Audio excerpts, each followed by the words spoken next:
Classical conditioning के experiments, ये वो ओरिजिनल एक्सपेरिमेंट है जिसे अब क्लासिकल कंडीशनिंग कहा जा रहा है। इस पे बेस किया जाता है वो। तो कंडीशनिंग से पहले फूड और एक ट्यूनिंग फोर्क है। तो जब फूड आती है तो ऑटोमेटिकली एलिसिट होती है। कंडीशनिंग में हमेशा एलिसिट होती है, यानी खुद ब खुद आती है। फिर ट्यूनिंग फोर्क है, उसके जवाब में कुछ भी नहीं आती। फिर during conditioning tuning fork, food, एलिसिट्स, salvation. अब अनकंडीशन रिस्पॉन्स आ रही है क्योंकि फूड आई है। फिर आपने अकेला ट्यूनिंग फोर्क है, अब सिर्फ आवाज़ है, कोई फूड नहीं है, और अब आप देखें कि फिर वही रिस्पॉन्स आ रही है। तो ये उसका ओरिजिनल एक्सपेरिमेंट का प्रोसेस था।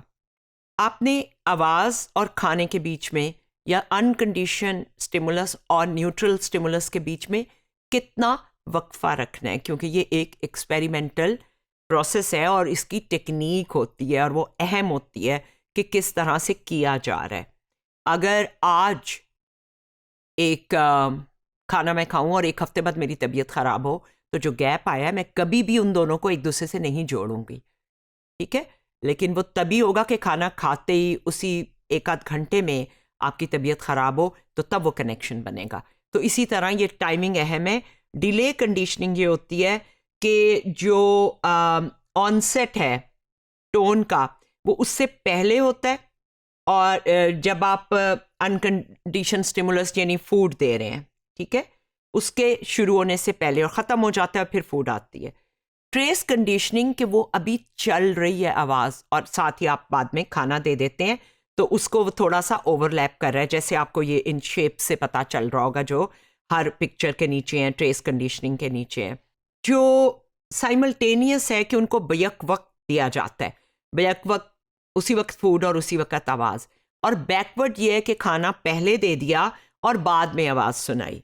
इन चारों किस्म के टेम्पोरल रिलेशंस हैं, वक्त के हिसाब से उसकी टाइमिंग क्या है, टेम्पोरली वो किस तरह रिलेटेड है। शुरू में रिफ्लेक्स जो है वो यूज़ किया गया था, जैसे मुंह में पानी आना, आँख का झपकना, आँख की पुतलियों का सिकुड़ना या फैलना, या आपके घुटने पे कोई मारे तो वो खुद ब खुद जर्क होता है। ये रिफ्लेक्स है, इन पे हमारा कंट्रोल नहीं होता। तो जो भी स्टिमुलस नेचुरली कोई रिस्पॉन्स रिफ्लेक्सिव बिहेवियर की देता है, उसे हम अनकंडीशन स्टिमुलस कहते हैं। लर्निंग एक नेसेसरी कंडीशन नहीं है उस स्टिमुलस के लिए। आप सीखते नहीं हैं कि आंख की पुतलियां ज़्यादा लाइट की सूरत में जो है वो सिकुड़ जाएंगी और घुटने पे कुछ मारेंगे, वो आपने सीखा नहीं हुआ, वो रिफ्लेक्स है, वो इनबॉर्न है। तो ये जो हमने टाइमिंग की बात की थी, जब आप एक साउंड को बंद करके उसके बाद फूड देते हैं या साउंड अभी चल रही होती है तो देते हैं, इनमें नतीजा ज़्यादा अच्छा होता है, जल्दी सीखते हैं। ये जो स्टिमुलाई हैं, लाइट या टोन, ये शुरू में तो कोई रिफ्लेक्स नहीं दिख देते आपको, लेकिन टाइम के साथ न्यूट्रल स्टिमुलाई बार बार उसके साथ आके ये एसोसिएशन बना देते। ह्यूमंस के साथ भी एक्सपेरिमेंट किए गए हैं। मसलन ऐसा एक्सपेरिमेंट हुआ कि जब आप कोई अपनी फेवरेट फूड खाना खा रहे हो, तो स्क्रीन पे कुछ nonsense syllables, meaningless words present किए गए। बाद में प्रेफरेंस पूछी, तो जिन लोगों ने अपनी फेवरेट फूड के साथ वो वर्ड देखे थे और जो वर्ड बगैर कुछ खाते हुए देखे थे, उनकी लाइकिंग में फ़र्क था, वो ज़्यादा अच्छे लगे। इसी तरह नॉनसेंस वर्ड्स जो हैं उनको एडजेक्टिव के साथ पेयर किया गया। उन एडजेक्टिव्स ऐसे थे जैसे हमने कहा मीन, क्रूअल या इस तरह, और कुछ के साथ अच्छे एडजेक्टिव थे, नाइस, अट्रैक्टिव, फ्रेग्रेंट। तो नॉनसेंस सिलेबल्स की लाइकिंग भी कंडीशन हो गई। जिनके साथ अच्छे लफ्ज़ सुने वो वाले वर्ड्स आपको अच्छे लगने लग गए, हालांकि वो मीनिंगलेस वर्ड्स थे। यही एक्सपेरिमेंट हम पहले भी डिस्कस कर चुके हैं। कुछ कौमों के साथ अच्छे एडजेक्टिव और कुछ के साथ बुरे सुनाए गए, लोगों को स्क्रीन पे दिखाए गए। तो जिस नेशनैलिटी के साथ कोई बुरा लफ्ज़ इस्तेमाल किया गया था, बाद में जब लाइकिंग देखी गई तो वो उनको डिसलाइक कर रहे थे, और उनकी लाइकिंग ज़्यादा थी जिनके साथ कोई अच्छा एडजेक्टिव इस्तेमाल किया गया था।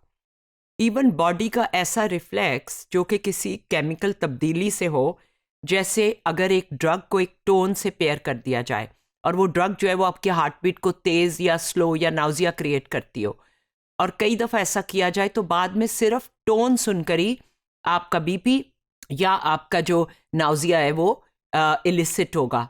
तो इसका मतलब है कि अब तो आप वो दवाई नहीं है, लेकिन सिर्फ वो आवाज़ क्योंकि इस दवाई से जुड़ गई है तो उसकी वजह से आपके अंदर वही एक्सपीरियंस आएगा जो कि दवाई की वजह से आता था। पीयर कंडीशनिंग भी क्लासिकल कंडीशनिंग में की गई, ये हम डिस्कस भी कर चुके हैं। लिटिल एल्बर्ट को कोई रैबिट आगे रखते थे और ज़ोर से पीछे से एक लाउड नॉइज़ आती थी। लाउड साउंड जो है वो अनकंडीशन स्टिमुलस है खौफ के लिए, तो उसको उस रैबिट से भी खौफ आने लग गया। हत्ता के बाकी जो चीज़ें थीं जैसे स्टफ्ड एनिमल और जो रैबिट नहीं बियर या कोई और चीज़ थे डॉग, उनसे भी खौफ आने लग गया, और अगर चेहरे पे मास्क पहनी तो उससे भी। ये जो एसोसिएशन का प्रोसेस है, दो एक स्टिमुलस और दूसरे स्टिमुलस का के साथ एक जैसी रिस्पॉन्स डेवलप हो जाना, इस कंडीशनिंग के पीछे असूल ये है कि दोनों हमेशा इकट्ठे पेश हों। इसमें रस्कॉर्ला ने डॉग्स को ट्रेन किया था कि एक टोन आती थी और उसके बाद शॉक आता था, और वो शॉक के बाद जंप करके भाग सकता था। तो जब कुछ देर के बाद ये कंडीशनिंग हो गई, कुछ ट्रायल्स के बाद, तो सिर्फ टोन पे ही डॉग जंप कर जाता था। तो जितनी तेज़ी से वो जंप करता था उससे उसने कहा कि उतना ही फियर है इसको, और उसकी कंडीशनिंग हो गई है। कंटिंजेंसी जो है इसको कहते हैं कि जब कंडीशन स्टिमुलस को पेयर करते हैं अनकंडीशन स्टिमुलस से, जैसे टोन शॉक के साथ हुई, लेकिन अगर आप कभी ऐसा करते हैं कि टोन आए और शॉक ना आए, या शॉक आए और टोन ना आए, तो ये लर्निंग कंडीशनिंग नहीं होगी, उस पर कंटिंजेंट होनी चाहिए। तो हमें ये अगर रिलायबल प्रिडिक्टर होगी ये टोन शॉक का, तो तभी उसकी कंडीशनिंग होगी।